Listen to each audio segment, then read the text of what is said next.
Kahal Kadosh V'Nichbad, Shalom Aleichem. Nous sommes à la veille de Shabbat Nitzavim et également à quelques jours de Rosh Hashanah. Et aujourd'hui particulièrement est un jour qui me tient à cœur puisque il s'agit de la Askara, de la Hilula de mon père Rabbi Shimon Zini Zechat Tzaddik Kadosh Libracha. Ça fait déjà 20 ans qu'il nous a quittés. Ce qui ramène à la période du Yom HaZikaron, du jour du souvenir, une dimension plus forte encore de tous les souvenirs que la Torah nous engage à honorer. En effet, lorsque, à peine après avoir récité l'ensemble de la lecture de Parashat Kitavo, avec notamment les célèbres 98 malédictions, eh bien, celui qui découvre ce texte pour la première fois, de quoi trembler et vraiment être effrayé, de constater notamment que toutes les malédictions qui sont énoncées dans cette très dure paracha, eh bien, ce sont sous diverses formes, se sont réalisées durant pratiquement tous les siècles de l'exil. Et durant ces siècles de l'exil, eh bien, rien n'a échappé au niveau de tous les ennemis d'Israël, d'où qu'ils soient, quels que soient les pays où les enfants d'Israël ont vécu, ils n'ont jamais été épargnés. Ils ont vraiment vécu toutes les souffrances, tous les malheurs, et toutes ces choses qui finalement étaient plus ou moins annoncées. Et évidemment, celui qui dit cela a de quoi être découragé en se disant, alors finalement, si on n'est pas vraiment au sommet de l'exemplarité, tel que Akadosh Baruch Hu l'attend de notre part, alors il arrivera cela. Et c'est pourquoi mon père Zatzal avait l'habitude de dire, c'est pour cette raison que justement, Atem Nitzavim Hayom, je rappelle le texte en hébreu, Atem Nitzavim Hayom Kulechem Lifnei Adonai Elechem Reshechem Shivtechem Ziknechem Veshot Elechem Kol Ish Israël Tapechem Leshechem Vererecha Asher Bekerev Machanecha Mechodev Etzecha Ad Shoev Mevecha, etc. Vous vous tenez tous aujourd'hui devant votre Dieu, c'est-à-dire bien vivants.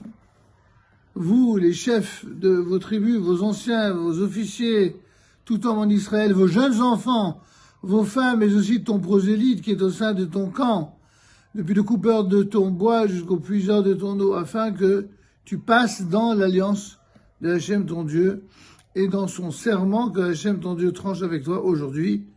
Et tout cela, bien sûr, afin de constituer aujourd'hui pour lui comme peuple et que lui soit Dieu pour toi. Donc tout ce qui se passe dans la Parashat Nitzavim, c'est une sorte de testament moral de Moshe Rabbeinu qui s'adresse au peuple, au nom de Dieu comme d'habitude, pour lui dire, voyez tout ce que Dieu vous a promis de faire, en vérité vous êtes toujours là. Alors bien sûr que dans tel voyage, que ce soit lors de la sortie d'Égypte, que ce soit également durant les différents exils d'Israël jusqu'au dernier exil, le plus long et le plus sombre qu'Israël ait connu, eh bien, nous voyons que les malheurs ne nous ont jamais épargnés. Et c'est devant l'incapacité de comprendre cette étendue de ces malheurs que certains, eh bien, baissent les bras et disent, bon, alors, s'il en est ainsi, autant faire comme bon nous semble, et ne pas se préoccuper du contenu de ce qui est écrit dans cette Torah. Et c'est justement là où le bas blesse. Haz v'shalom, au contraire. Au dernier jour de sa vie, Moshe Rabbeinu, lorsqu'il va réunir tous les membres du peuple d'Israël, que ce soit du plus noble au plus commun, les vieux, les jeunes, les hommes et les femmes, eh bien, il va les faire entrer une fois encore dans l'alliance d'Akadosh Baruch Hu, pour rappeler que s'il y a évidemment des erreurs qui ont pu être commises, s'il y a des fautes qui ont pu être transgressées, s'il y a également des incompréhensions, s'il y a des souffrances qui ont été endurées, il ne faut pas qu'elles aient été pour rien. Vous savez, souvent, avant Rosh Hashanah, dans différentes synagogues, dans différentes communautés dans le monde, c'est une série de commémorations, on l'a vu hier ici en France, pour ceux qui ont été massacrés durant la Shoah, pour nos frères et sœurs qui ont été tristement et odieusement massacrés. Mais ils n'ont pas été massacrés comme ça. Ils n'ont pu être massacrés que parce qu'il y avait des réjaïm, des impies, les bêtes cruelles de l'Allemagne nazie, mais il y avait tous ceux qui étaient autour et qui ont vu et n'ont pas bougé. Bien sûr, c'est bien de faire kavod aux justes parmi les nations, ça, ils le méritent, puisqu'ils ne se sont pas comportés comme les autres. Mais le fait qu'il y ait eu cette poignée d'hommes qui effectivement étaient des justes parmi les nations et que nous respectons au plus haut point, cela ne saurait effacer tous ceux qui, dans leur écrasante majorité, eh bien, ont fait preuve d'un silence complice face à tout ce que ces nazis, ces Ukrainiens et autres ont pu faire pendant la Seconde Guerre mondiale. Or, la Shoah n'est que l'élément peut-être le plus terrible, en tout cas, du siècle dernier, et qui est une longue succession de malheurs qui se sont produits depuis la destruction du premier et deuxième temple, les pogroms, autodafé, inquisition et donc Shoah. Et puis on voit bien que certains ne seraient pas attristés de voir se reproduire de telles choses avec Israël.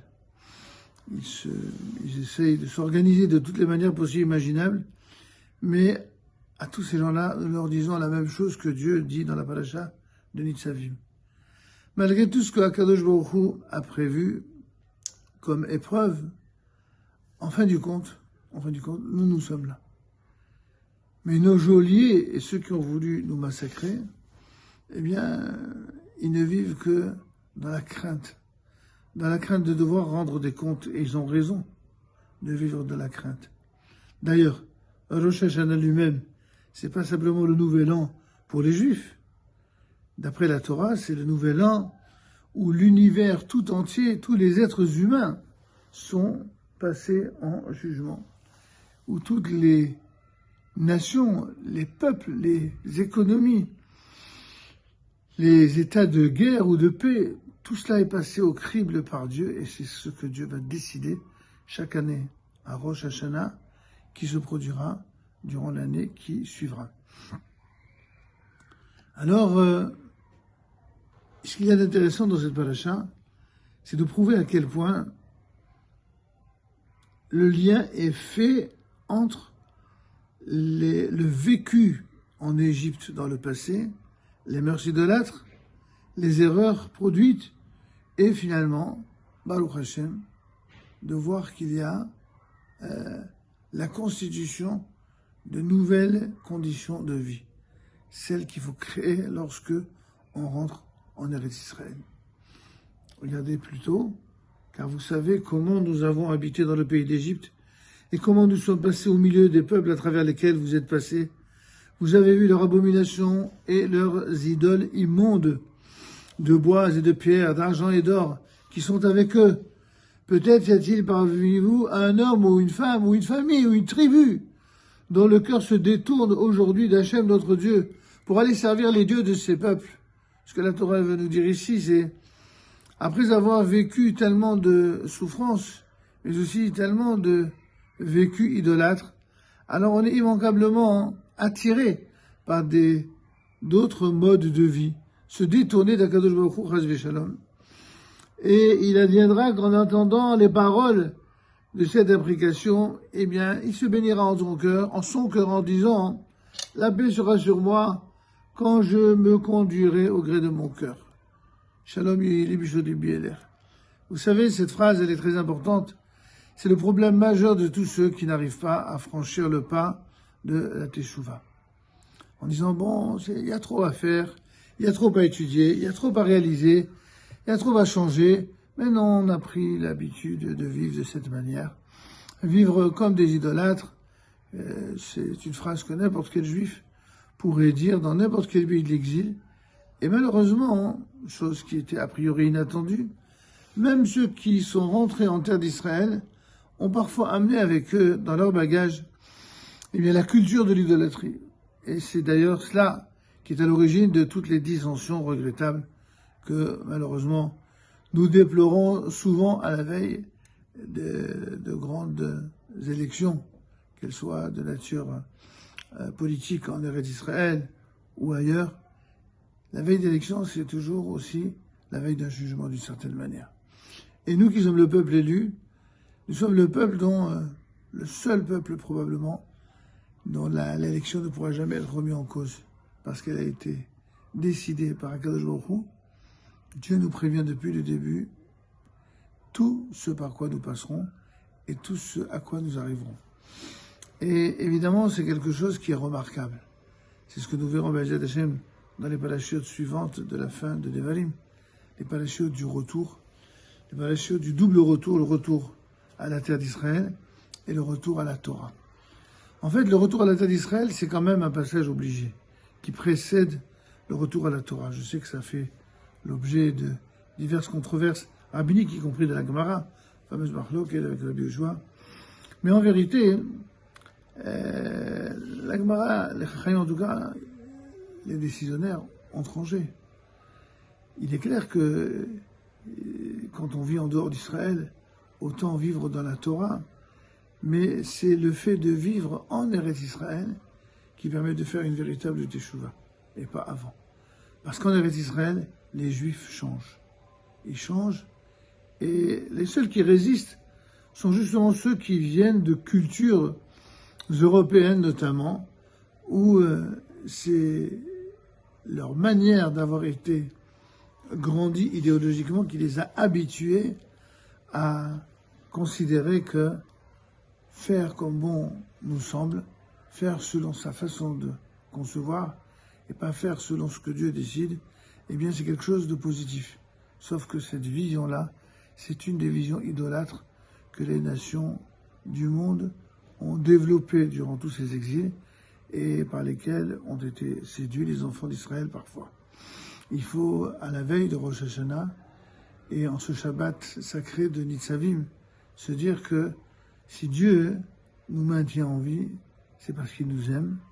Si Dieu nous maintient en vie malgré les épreuves énormes qui jonchent la vie de chacun, en vérité, les uns sur le plan de la santé, les autres sur le plan de la parnassa, les autres sur le plan même jusqu'à la vie, parfois, Khalila. Et tout cela nous touche tous. Un juif normal ne peut pas ne pas être touché par tout ce qui concerne la totalité du peuple d'Israël. Mais alors, pour prévoir une fin heureuse à tout cela, eh bien, il faudrait peut-être rappeler quelque chose de fondamental. Vous savez que lorsque quelque chose ne va pas dans le monde, et notamment dans le monde zélé de la Torah, on nous dit « Ah, vivement la venue du Mashiach ». Il y a même des gens qui font une vidéo sur deux pour annoncer que le Mashiach va venir. À part le fait qu'ils agacent beaucoup de gens parce qu'ils finissent par, vous savez, à force d'annoncer quelque chose qui ne vient pas, eh bien, il y a beaucoup de gens qui sont agacés.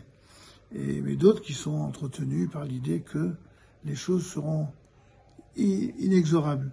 Mais il y a quelque chose de négatif aussi, de plus négatif encore. C'est de croire que tout ne se résoudra que par la venue du Mashiach. Or, Davka, lorsqu'on croit que tout ne se résoudra que par la venue du Mashiach, c'est pour cette raison-là que le Mashiach ne vient pas. Le Mashiach, il sait ce qu'il a à faire. Akadosh Baruch Hu, qu'il l'enverra par Elia Navi, il sait ce qu'il a à faire. Mais chose qui est certaine, c'est qu'il faut d'abord savoir ce que nous devons faire. Ce que nous avons l'obligation de faire pour mériter alors d'avoir cette vision miraculeuse et cette apparition miraculeuse du Mashiach, cette annonce par Eliyahu Hanavi, qui viendra et qui fera quelque chose qui est la chose la plus dure à faire dans nos générations. Nous sommes dans cette génération-là, où il y a tellement de difficultés à entendre ou à faire entendre les générations entre elles, où très souvent, selon les années et les modalités, nous voyons à quel point les personnes âgées et les maîtres sont de moins en moins respectés, à part quelques milieux, et l'arrogance est omniprésente. C'est vrai que la Torah l'avait prévu, le Talmud nous avait prévenu, mais pourquoi devait-il en être ainsi? il faut peut-être reconsidérer un verset que vous connaissez tous, Ve'eshiv levavot avanim ve'levanim alavotam. Nous y parlons d'un prophète, le prophète Elia Hanavi, le fameux prophète Élie. Et j'ai une pensée pour mon petit-fils, justement, qui est né ce mois-ci et qui est, Baruch Hashem, porte ce nom magnifique d'Elia. Elia, c'est un prophète extraordinaire qui a annoncé une sorte de clé, entre guillemets, magique, c'est pas un mot très juif magique, mais enfin, on va dire un secret de la réussite de la fin des temps, pour précisément faire venir le Mashiach par ses propres mérites. C'est la phrase qui dit Ve'eshiv levavot avanim. Elia Hanavi ramènera le cœur des anciens sur les enfants, et celui des enfants vers les anciens.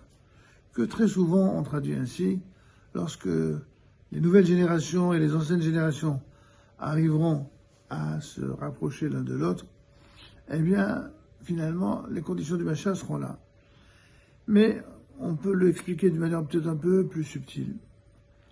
Quand on dit que Ve'eshiv levavot avanim, le prophète veut ainsi insuffler l'idée que le lev avot, le cœur des avot, on parle ici des avot arishonim, c'est-à-dire les patriarches, Abraham, Yitzhak et Yaakov.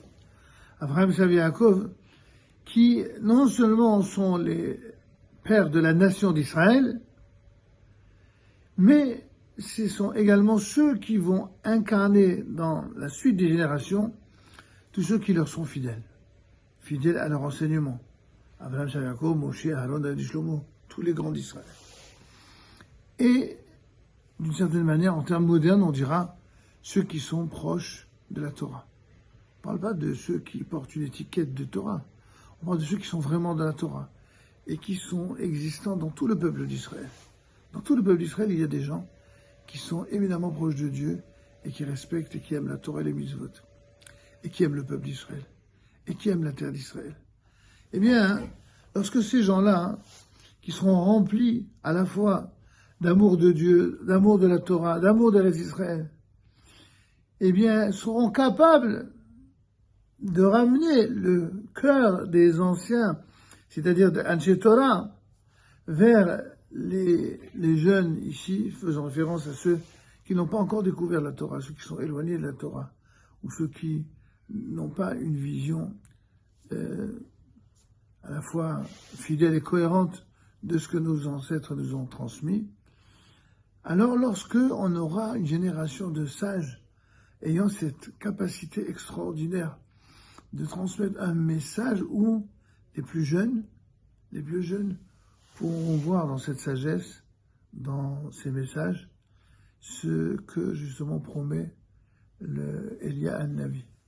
C'est-à-dire, effectivement, ils verront à quel point la Torah est la source de tous les bonheurs, la source de toutes les bénédictions, et que chaque épreuve que les uns ou les autres avons pu connaître dans notre existence, ces épreuves ne sont là que par amour de Dieu pour nous, pour arriver à comprendre et comprendre ce que c'est qu'un jour de souvenir. Un jour de souvenir, c'est se souvenir de ce que tous les malheurs d'Israël, au sens collectif, au sens individuel, même si on n'arrive pas toujours à comprendre par leur violence, eh bien, le caractère parfois inéluctable de leur fait, eh bien, ça se termine toujours pour le bien non seulement du peuple d'Israël, mais de l'ensemble des nations, qui est par ricochet, comme vous le savez, recueille toujours la bracha, la bénédiction,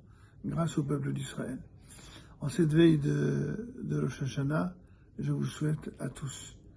Je dis ça, bien entendu, pour tous ceux qui nous écoutent, que ce soit en France ou en Eretz Israël, avec une bracha particulière, une pensée particulière pour tous nos bien-aimés de la Yeshiva Or Yeshoah de Haïfa, qu'il s'agisse de Maran Rabbi Eliyahu, le Rosh Yeshiva, notre cher cousin, qu'il s'agisse de ses enfants, les rabbanim, mais également tous les rabbanim de la Yeshiva, tous les batim de la Yeshiva, tous les talmidim de la yeshiva. Baruch Hashem, votre yeshiva, cette yeshiva est une yeshiva gdosha, et c'est une yeshiva qui mevorechet, et que tous ceux qui vivront autour de cette yeshiva et qui soutiendront cette yeshiva auront la bracha dans toutes les parties de leur famille. Amen, Kenny Hasson. Encore une fois, Lishana Tova, Uborechet, Tikatevu, et Tehatemu. Shabbat Shalom.